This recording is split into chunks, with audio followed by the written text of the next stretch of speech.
Mental health as a journey became personal for me, I think way back in 2014 almost, when my sister Deepika experienced mental illness in the form of anxiety and depression. For me personally, I was not aware enough about the signs, the symptoms to be able to understand what she was really going through. The fact that we didn't live in the same city also didn't help. And so I was really caught unaware and off guard. I felt like I knew enough about the topic, but unfortunately I didn't.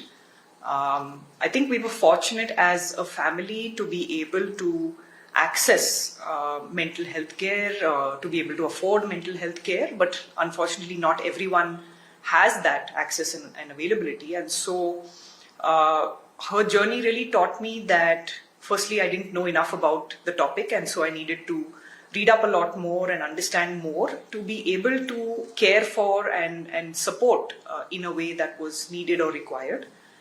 Secondly, that is when my own mental health journey started.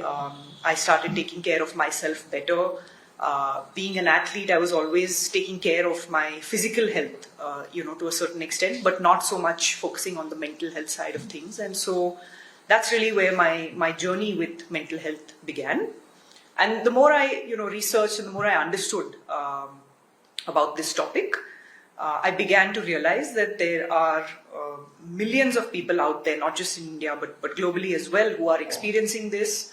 And most of them, not all, but most of them are surrounded by caregivers who have maybe a similar experience to mine or don't know enough. And so I wanted to be able to help and support other caregivers as well as persons with mental illness who are going through this. Great. So looking back and looking forward, for years mental health in India was surrounded by silence and stigma. Do you think that has really changed, or are we just talking about mental health and mental illness quite superficially? No, it's definitely changed. There's no doubt about it.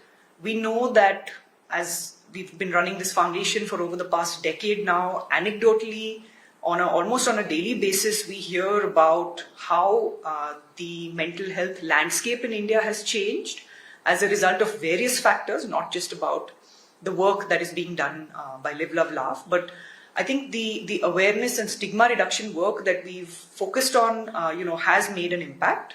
So we know anecdotally that there is a change.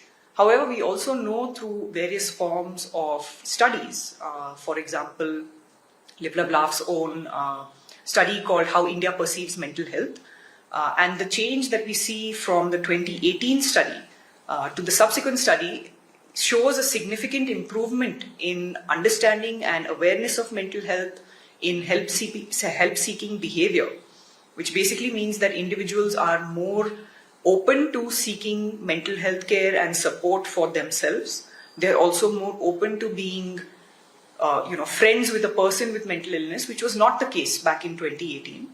And so the awareness, especially around common mental disorders, primarily stress, anxiety, and depression, has definitely increased. Like I said, for various factors, but through our own experiences, and through studies like this, we are seeing that there is a greater awareness of mental health, and stigma is also reduced considerably. But having said that, I think we still have a very, very long way to go, and the journey has really just about begun. Great. Yeah, and you're right. I think there's a long way to go. Even today, many people hesitate to seek therapy or ask for help. What do you think holds them back the most? Is it fear?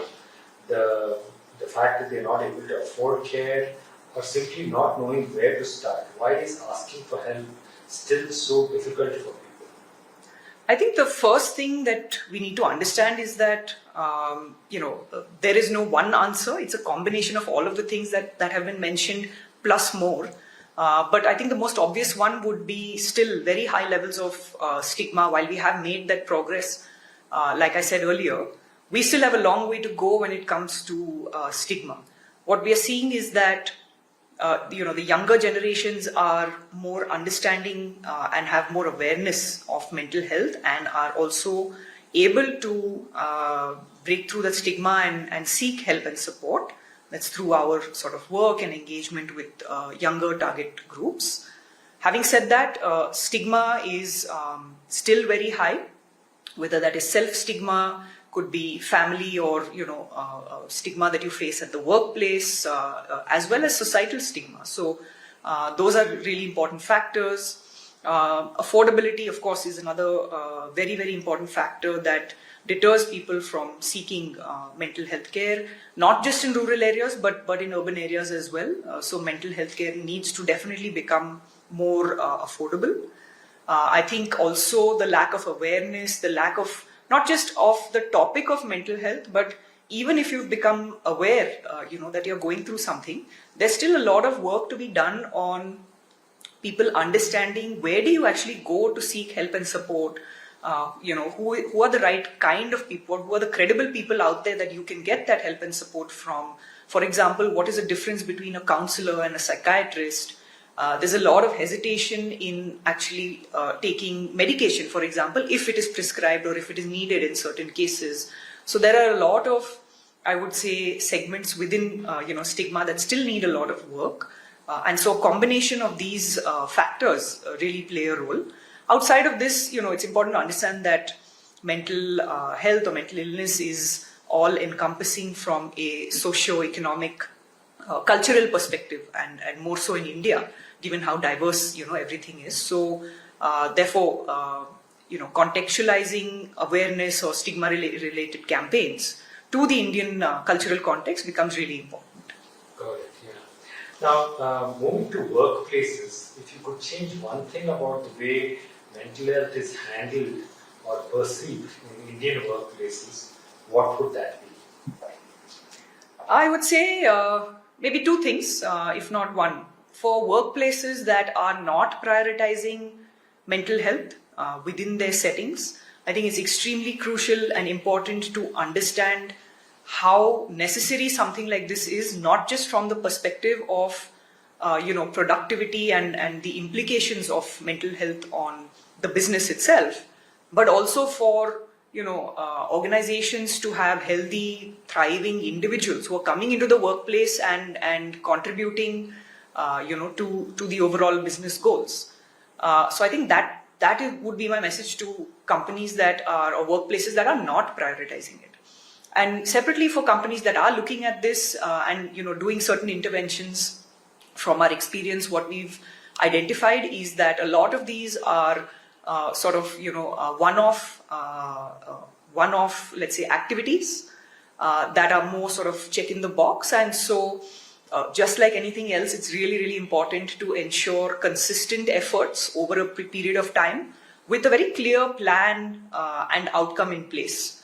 So very similar to how you would plan, let's say, financial budgets at the beginning of the year or any other important activity. It's important to have a plan in place for this as well. And more importantly, customize it for the needs and requirements of your organization, which may be very different from, let's say, another organization that may be operating in a similar vertical or a similar employee size. So I think understanding this, will take time for senior leadership, for founders or CEOs, and then most importantly, getting their buy-in to a topic like this becomes extremely critical. So I would say that would be my message for workplaces. Got it. When your sister Deepika Padukone has been vocal about her, her journey with mental health, when she first shared her experiences with you and your family, was there a difficulty in accepting it, and how did you all perceive what is being said to you or told to you? So I think overall the acceptance of mental illness as an illness was the same as we would accept anything else. Like I mentioned earlier, I think the aspect of understanding it was, at least from my end, was a little bit lower than I would have liked, and so it required a lot more understanding of the topic, reading up about it. But as an illness, we were extremely supportive and tried to do whatever we could to support it. Like I mentioned earlier, we were also very fortunate to have access to the right kind of mental health professionals who immediately stepped in who were able to give a diagnosis and also have a very clear plan in place in terms of treatment options, and so that in a lot of cases, of course, provides a certain sense of relief in itself. So obviously we're very grateful to the professionals, but also to have that access. So that's sort of the journey that we followed. Yeah. She also talks about work-life balance, while some people say it is a Western concept. As someone involved in mental health, what is your take on work-life balance? I think it's important to understand, which are the fields that actually allow this, or can implement some of these things. While it is being called a Western concept, we also have to understand that there are certain practices that are happening in the West that can be emulated. If there are some good things that we can learn from the West, absolutely, and why not? Maybe the reason it's being called a Western concept is because it hasn't been implemented very well across certain sectors, especially in India. And so I think it's important to understand, work for workplaces to at least make it very clear, given the current stage that we are at, that these are the expectations from the people that are working in that environment, and then for them to be very understanding of what they're getting into, for one, and if there are opportunities and avenues to ensure that this work-life balance can be maintained, then I think it's extremely important, obviously from an overall health perspective, which includes physical health as well as mental health. And I think the most important thing to understand is that if you don't have individuals, and irrespective of the sector, if you don't have healthy individuals, they're not going to be contributing their best, to the workplace. So I think that's one way of sort of, positioning it and looking at it. That's the way I would look at it as well. Yeah. Now, coming to the journey of the Live Long Laugh Foundation itself over the last 10 years, how has the journey of the foundation shaped your own understanding of mental health? I think my journey with mental health started, like I said, with a personal experience as being a caregiver, and thereafter just having the ability to interact with various, not only experts, but various kinds of people through the organization, interact with people who are experiencing mental health, interact with other caregivers like myself, has enhanced my understanding of the topic. Outside of that, I'm a keen sort of learner in understanding the human mind a little bit better. And while I'm not a mental health professional, I try and do various kinds of courses to understand this space and this topic better, whether it helps me in my work or outside of workplace. So I said that's really where my journey began. I've always been very curious and want to understand, what this human mind is all about and how it works and functions. So I think the foundation has really given me the best opportunity to be able to, understand that a little bit better, as well as enhance my own, understanding of mental health as a topic. Therapy is often considered expensive and inaccessible for a large section of society. How can we make mental health care more affordable and accessible so that financial constraints do not prevent people from seeking help? I think the first thing for the general public to understand is that there are opportunities and organizations that are providing low-cost mental health care support as well as free mental health care support. Some examples of this are helpline numbers. We list about 20 of those helpline numbers on our website. All of those are pretty much free to call in to get the right kind of help and support. I think the most recent initiative during COVID from the government mental health care helpline, which is called Telemanas, is a fantastic initiative that provides mental health care support pretty much across the country, and that can be accessed free of cost. Outside of that, there are other helplines listed as well. There are also individual practitioners and organizations that provide this kind of support.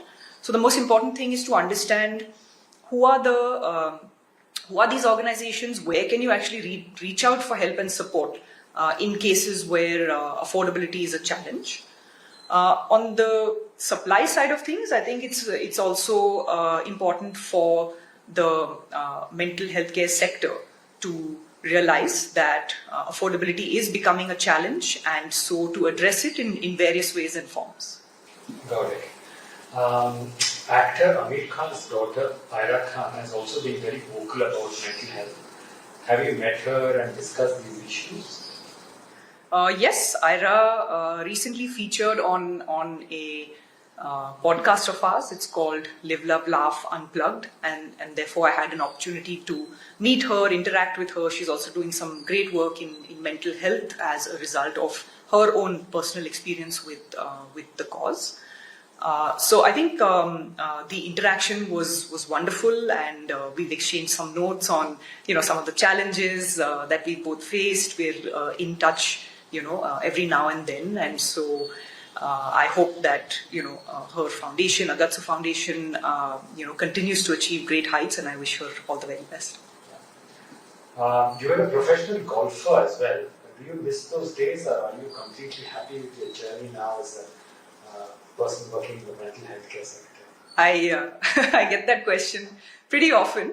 The honest answer is that I don't miss it much. I think I pursued it and played it very, very seriously for a certain period of time. I was able to, in hindsight, achieve a lot of what I actually wanted. Being able to represent the country is not something that everyone can say that they've done. And so, having said that, I think there are a lot of learnings that I've taken from having played competitive sport at various levels, including, of course, with golf. And so I try and bring a lot of those learnings, a lot of that discipline that you inculcate as an athlete into my professional life, and of course outside of it as well. I'm still very keen on staying active and being fit. So that's something that I've carried forward. But like I said, outside of that, there's a lot that I've learned, and of course the most important aspect is the friends that I've made, as well as the experiences that I've been able to have. So I'm very, very fortunate for everything that has happened. But no, I don't miss it as much, and it also allows me more time to to play and experience other sports, spend more time with people around me that I wasn't able to do as much at that point of time, and experiences such as travel, etc. Lastly, many people are silently battling mental health challenges behind closed doors. As someone working in the sector, what would you like to say to them? I think the most important thing that when you're going through mental illness, one of the things that you feel is a feeling of loneliness. So the only thing I'd like to say is that please know and understand that you are not the only person going through this. There are millions of others out there probably experiencing something very similar or going through something very similar. The mental health care landscape in India is changing for the better. Organizations like Live, Love, Laugh Foundation are doing all that we can to help and support. So if you feel like you are experiencing something that is beyond your sort of control, it's extremely important to reach out for help and support from mental health care professionals or even the people around you to help you, access the professionals out there. So my message would be, firstly, you are not alone. And secondly, please, access whatever help and support is out there. And for anyone who's looking for more information on the topic or, resources that you can reach out to, you can log on to the Live, Love, Laugh Foundation website and access all of this there.